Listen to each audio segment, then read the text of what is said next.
বাংলাদেশে হিন্দু যুবককে নৃশংসভাবে খুন ও তারপর প্রকাশ্যে মৃতদেহ জ্বালিয়ে দেওয়ার ঘটনায় প্রতিবাদের ঝড় আছড়ে পড়েছে এপার বাংলায়। এই আবহে ময়মনসিংহের নিহত দীপুচাঁদ দাসের বাবার সঙ্গে কথা বললেন শুভেন্দু অধিকারী। পরিবারকে আর্থিক সাহায্য করার ঘোষণাও করলেন তিনি। এখানে আসার সময় দীপু দাসের বাবার সঙ্গে ভিডিও কলে কথা বলতে এসেছি ময়মনসিংহ। বলেছে আপনি একটা নাম্বার দিন, অ্যাকাউন্ট নাম্বার। বাংলাদেশ থেকে মুসলমানরা বাবরি মসজিদের জন্য টাকা দিতে পারলে ভারতের হিন্দুরাও দীপু দাসের বাবাকে ভাইকে টাকা দিতে পারবে। বলেছে অ্যাকাউন্ট নম্বর দিন, আমি প্রথম ঢোকাবো। হিন্দুদের বলবো যে যা পারবেন দিবেন।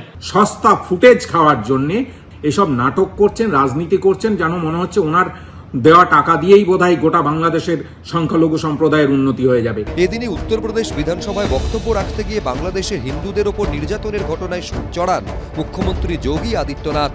देखो, बांग्लादेश में एक दलित नौजवान को कैसे जला दिया गया।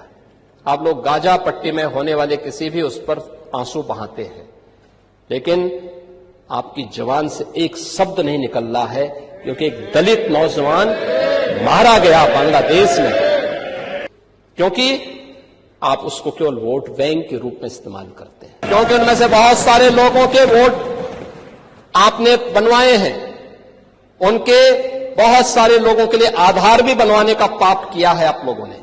এই ভয়ঙ্কর সাম্প্রদায়িকতার খেলা তারা বন্ধ করুন, নিজের রাজ্যের দিকে মন দিন। দিনের পর দিন দলিতদের ওপর অত্যাচার করা হয়েছে, উনি কি জ্ঞান দিচ্ছেন? বাংলাদেশে হিন্দুদের ওপর নির্যাতনের ঘটনায় প্রতিবাদ জানিয়েছে অল ইন্ডিয়া ইমাম সোশ্যাল ওয়েলফেয়ার অর্গানাইজেশনও। বাংলাদেশে যা পরিস্থিতি এবং যেভাবে সংখ্যালঘুদের প্রতি অত্যাচার হচ্ছে, ধর্মকে সম্মুখে রেখে যেভাবে তারা মৃত্যু লাশকে কেন্দ্র করে যে একটা উত্তেজনা তৈরি হয়েছে, এটা আমরা তীব্র নিন্দা এবং ধিক্কার জানাচ্ছি। এটা ইউনূস সাহেবের কাছে আমরা আবেদন করছি যে আইন শৃঙ্খলার দিকে আপনি একটু তাকান। প্রবল চাপের মুখে নিহত দীপু দাসের পরিবারের পাশে দাঁড়ানোর বার্তা দিয়েছেন বাংলাদেশের অন্তর্বর্তী সরকারের প্রধান উপদেষ্টা মোহাম্মদ ইউনূস। কিন্তু সেই বার্তা আন্তরিক না লোক দেখানো, সেই প্রশ্ন থেকেই যাচ্ছে। শিবাশিস মৌলিক, অর্ণব মুখোপাধ্যায়, বিজেন্দ্র সিংহ, এবিপি আনন্দ। চিংড়িহাটায় মেট্রো লাইনের কাজের জন্য এবার একেবারে ডেডলাইন বেঁধে দিল কলকাতা হাইকোর্ট। কলকাতা হাইকোর্টের ভারপ্রাপ্ত প্রধান বিচারপতি সুজয় পাল ও বিচারপতি অজয় কুমার গুপ্তের বেঞ্চ মঙ্গলবার নির্দেশ দেয় 15ই ফেব্রুয়ারির আগেই চিংড়িহাটা মেট্রোর পিলার নির্মাণের কাজ শেষ করতে হবে।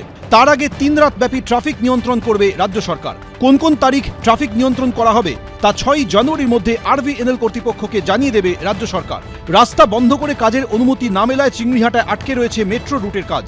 366 মিটারের এই জট ঘিরে দীর্ঘদিন যাবৎ রাজ্য ও আরভিএনএল এর তরজা চলছেই। জল গড়িয়েছে হাইকোর্ট অবধি। মঙ্গলবার এই সংক্রান্ত শুনানি চলাকালীন রাজ্য সরকারের আইনজীবী বলেন, 6 মাস কেন, আগামী 6 বছরেও কাজ শেষ করতে পারবে না মেট্রো। আসলে এটি একটি উদ্দেশ্য প্রণোদিত মামলা।